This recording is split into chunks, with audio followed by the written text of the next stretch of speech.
Dim les Simcha. Alors, on sort d'Hoshana Rabbah, on rentre dans Shemini Atzeret Simchat Torah. Ce soir en Israël, ils vont danser avec les Sfarim. Nous en France, demain soir, Bezrat Hashem. Je vais vous raconter une histoire. Une fois, il y a un juif qui est venu dans la synagogue. Il nous voyait tous danser le soir du Simchat Torah. Et je suis allé le voir, l'accueillir. Il me dit, Rab, monsieur le rabbin, je comprends pas du tout moi comment vous dansez. Moi, je sens pas, je sens rien. Je suis venu parce que Simchat Torah, mon père voulait que je vienne avec lui, mais je sens rien du tout. Je vois pas pourquoi vous dansez, pourquoi vous êtes joyeux. Qu'est-ce qu'on répond à un juif comme ça? Déjà, on lui répond que chaque juif, il a une gdusha, il a une sainteté de Sefer Torah. Sefer Torah, c'est ce qui est le plus saint dans le judaïsme. Et chaque juif, il est kadosh comme un Sefer Torah.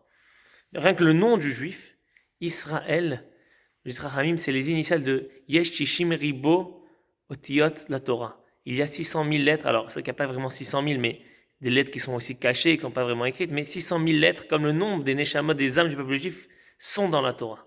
C'est-à-dire qu'un juif, tout juif a accès, tout juif est connecté à la Torah.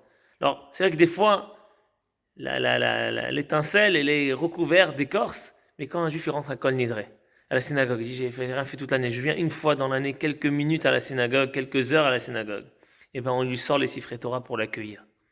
Ça, c'est la connexion que le juif il a avec la Torah, avec le Sefer Torah. Mais plus que ça, un juif il peut arriver, comme ce juif-là, et dire mais moi je sens rien avec la Torah, ni je l'accomplis, ni je fais Shabbat, ni je fais Kasher, ni j'étudie la Torah. Alors peut-être je fais attention à certaines mitzvot, mais je n'étudie pas la Torah. Pourquoi je me réjouirais avec cette Torah? Dit le Khatam Sofer, il faut juste que l'homme y prenne conscience. Qu'est-ce qu'était ce parchemin-là, avant qu'il est devenu un Sefer Torah? C'était une peau de bête. Cette peau de bête, on l'a pris, on l'a travaillé, on l'a transformé, on a écrit avec de l'encre dessus, et ça c'est devenu de la chose la plus basse, une bête, c'est devenu l'objet, c'est devenu la chose la plus sainte, la plus importante, la plus kdosha dans le judaïsme, dans la Torah, dans les Haïdout. C'est pour dire à l'homme, tu peux te transformer, c'est pour nous dire, d'une extrême à l'extrême, d'une bête, tu peux devenir la chose la plus élevée, la plus sainte. Qu'est-ce que ça va?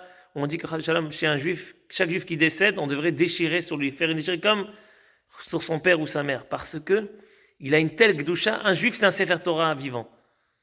Nous sommes tous des Sifrei Torah vivants. Et donc, on doit prendre conscience de ça. C'est ça la fête des Simchat Torah, c'est qu'on doit tous se réjouir parce qu'on doit prendre conscience que quand on voit ce parchemin, ne pas oublier que c'était une bête, qui était transformée en quelque chose de la plus sainte. Qu'on ait le srout, le mérite de se réjouir à la Torah, de danser à la Torah, de prendre conscience de la grandeur de chaque juif et juif, Chag Sameach.